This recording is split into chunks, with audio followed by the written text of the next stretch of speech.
Trump watches as Iran's nuclear ally appears to have breached the U.S. maritime blockade in the Strait of Hormuz. A superyacht linked to Putin's ally crosses the Strait of Hormuz amid America's maritime blockade on Iran's ports. Has Trump refused to touch this $500 million Russian yacht in Hormuz, signaling fears of Russian intervention for its ally Iran? A yacht linked to a sanctioned Russian billionaire crossed the Strait of Hormuz on April 25, in a rare transit through the strategic waterway during the U.S. blockade. The vessel, Nord, a 142-meter superyacht, was among the very few ships reported to have passed through Hormuz amid sharply reduced traffic. Tracking data showed Nord left a Dubai marina at around 14 o'clock GMT on April 24 and completed the strait crossing overnight into April 25. Marine tracking data further indicated that the yacht arrived in Muscat early on April 26 after the passage. The roughly $500 million yacht has been linked to Russian billionaire Alexey Mordashov, who is widely described as close to President Vladimir Putin. Mordashov is not listed as the direct owner, but registration records cited in reporting show Nord is held through a Russian company owned by his wife. Mordashov was among the Russian oligarchs sanctioned by the United States and European Union after Russia launched its war in Ukraine. Russian superyacht Nord is a 142-meter, 465-foot vessel built by Lursen and delivered in 2021. The yacht is widely estimated to be worth more than $500 million. It can accommodate about 36 guests, with listings describing between 20 and 21 staterooms or suites on board. Its luxury features include a swimming pool, helipad facilities, and space for watercraft and subsurface leisure equipment, with reports also describing multiple helipads and a large diving center. The report of the yacht's Hormuz transit surfaced as Iran's Foreign Minister Abbas Araghchi was in Russia for high-level talks. Araghchi arrived in Russia on April 27 after US-Iran negotiations had stalled, adding another layer of geopolitical attention to the yacht's crossing. That last week I received a message from the Supreme Leader of Iran. I would like to ask you to convey my sincerest thanks for this and to confirm that Russia, as well as Iran, intends to continue our strategic relations. I would like to announce my gratitude. I ask you to reflect on this and to confirm that Russia, as well as Iran, intends to continue our strategic relations. We see how courageously and heroically the people of Iran fight for their independence and sovereignty. And, of course, we hope that, based on this courage and desire for independence, the Iranian people will pass this difficult period of trial under the leadership of a new leader and peace will come. We will do our best to take all necessary actions in order to benefit the people of our two countries, the people of the entire region, and to establish peace. Mr. President, I am very happy to see you again in the beautiful city of St. Petersburg. Mr. President, I would like to thank you for congratulating us on the election of our new leader. During this trip, you asked me to confirm that the Iranian-Russian relations are a strategic partnership at the highest level for us, and this is how we will move forward. Iranian-Russian relations will continue no matter what happens. As you pointed out, the world has now realized that the real power of Iran is in the hands of the United States Army. It has become clear that the Islamic Republic of Iran is a stable and powerful regime. As you pointed out, the whole world has been proven that the Iranian people can resist the American attacks and aggression and will withstand this period of war. It has also become clear that the Islamic Republic of Iran has friends like Russia who stand by Iran in difficult conditions and support it. We are very grateful for your concern and support. It has also become clear that the Iranian people have friends like Russia who stand by Iran in difficult conditions and support it. We are very grateful for your concern and support. I would like to thank you sincerely for taking the time to visit the Russian Federation during the first tour.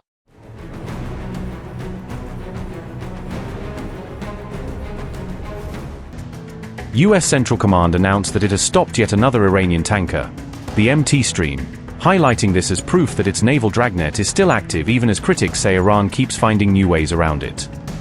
According to the military, the destroyer USS Rafael Peralta intercepted the MT Stream after it attempted to sail to an Iranian port, presenting the move as a textbook interdiction under Trump's tightening sanctions regime. CENTCOM showcased the incident in a social media post, releasing images of the US warship shadowing the Iranian tanker to signal resolve to domestic audiences and send a warning shot to other vessels still trading with Tehran.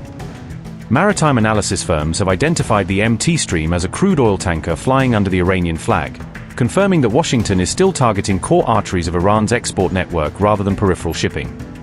Tracking data showed the vessel last reported in the Malacca Strait roughly 13 days earlier. suggesting it had already traveled far beyond the Gulf and underlining how global and far-reaching this tanker war has become. All this unfolded as Iran's foreign ministry accused the United States of the outright legalization of piracy, arguing that US courts and warships are being used together to normalize what would otherwise be seen as theft. Ismail Baghai said, and I quote, "This is the outright legalization of piracy and armed robbery on the high seas. Welcome to the return of the pirates, only now, they operate with government-issued warrants, sail under official flags, and call their plunder law enforcement. The United States must be held fully accountable for this brazenly lawless behavior, which strikes at the heart of international law and international free trade, and threatens the basic principles of maritime security." Baghai's fiery reaction came after the US formally declared the interdiction of 2 captured ships, an announcement that Tehran saw as Washington bragging about its ability to seize foreign vessels at will. Those 2 vessels were seized as part of the broader US naval blockade against Iran, a campaign that combined sanctions, court orders, and warships to squeeze Tehran's oil exports. Reports say each of the captured tankers was carrying around 1.9 million barrels of Iranian oil, making them highly valuable prizes in Washington's effort to choke off Tehran's revenue streams. They were taken under federal warrants issued by US courts, allowing Washington to claim a legal basis for what Iran and some other countries still describe as economic hostage-taking at sea. Overall, US officials and media report that about 8 Iranian tankers have been intercepted since the current blockade began, showing how sustained and targeted this campaign has become. In total, roughly 31 Iran-linked ships have been ordered to turn around or divert under wider US naval operations, a number that includes both Iranian-flagged and shadow fleet vessels. Washington has also refused to extend its waiver on Iran's oil sanctions, a move that has infuriated China and other major importers who see US policy as a direct attack on their energy security. China is closely following this shooting incident. We consistently oppose and condemn unlawful and violent acts. China consistently opposes illegal unilateral sanctions that lack basis in international law and urges the U.S. to stop its wrongful practice of abusing sanctions and long-arm jurisdiction. China will firmly safeguard the legitimate rights and interests of its enterprises. We strongly deplore and firmly oppose the relevant ruling. China firmly opposes the U.S. fabricating the case through political manipulation, making groundless accusations and smearing against China, and infringing on the personal freedom and legitimate rights and interests of Chinese citizens. We urge the Italian side to recognize the nature of this case, respect facts and the law, immediately correct mistakes, and refrain from acting as an accomplice of the U.S. Pakistani President Asif Ali Zardari is visiting China from April 25th to May 1st, including Hunan Province and Hainan Province. China stands ready to work with Pakistan to promote friendly exchanges and cooperation at all levels and across localities, and jointly build an even closer China-Pakistan community with a shared future. Under the strategic guidance of the 2 leaders, the China-Australia Comprehensive Strategic Partnership has maintained a positive momentum of development. During Foreign Minister Penny Wong's visit to China, Foreign Minister Wong will co-chair the 8th China-Australia Diplomatic and Strategic Dialogue with her, and they will have an in-depth exchange of views on bilateral relations and international and regional issues of mutual concern. China looks forward to using this visit to advance the implementation of the important consensus reached by the 2 leaders, enhance political mutual trust, deepen mutually beneficial cooperation, and promote the steady, healthy, and sustainable development of China-Australia relations, so as to better benefit the peoples of both countries. This year marks the 55th anniversary of the establishment of diplomatic relations between China and Belgium. This visit will be Deputy Prime Minister and Foreign Minister Previtt's first visit to China since taking office. China looks forward to using this visit as an opportunity to have in-depth exchanges with the Belgian side on bilateral relations and international and regional issues of mutual concern, expand consensus, and deepen cooperation, so as to promote the sustained, sound, and stable development of China-Belgium relations and make new contributions to the development of China-EU relations.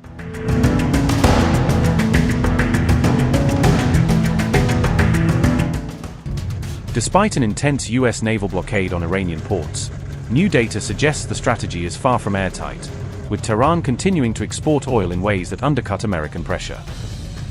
The blockade, imposed on April 13th, was designed to choke off Iran's primary source of revenue by restricting ships going to and from Iranian ports, especially those carrying crude.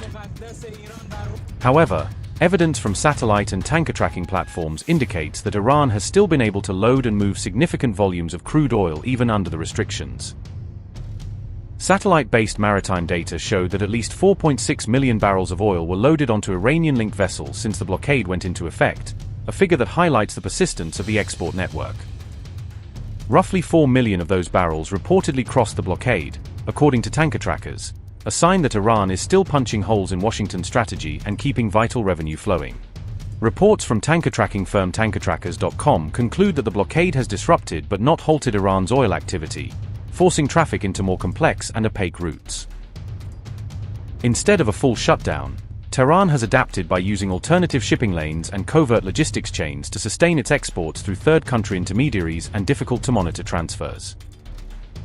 Vessels linked to Iran have reportedly succeeded in bypassing U.S. enforcement in the Strait of Hormuz region, according to a Wall Street Journal report on April 26, exposing gaps in the monitoring architecture. Experts say this pattern has underlined how difficult it is to fully seal off a vast and strategically critical waterway such as the Strait of Hormuz, even for a major naval power. Iran has also employed tactics such as disabling or manipulating ship tracking transponders, conducting ship-to-ship transfers at sea, and rerouting vessels through the Arabian Sea and Asian waters to evade detection.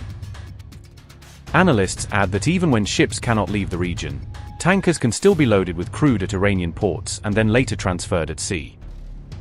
Rather than a clear decisive victory, the situation has therefore evolved into a cat-and-mouse dynamic at sea, with Iran constantly adjusting its methods to keep exports moving.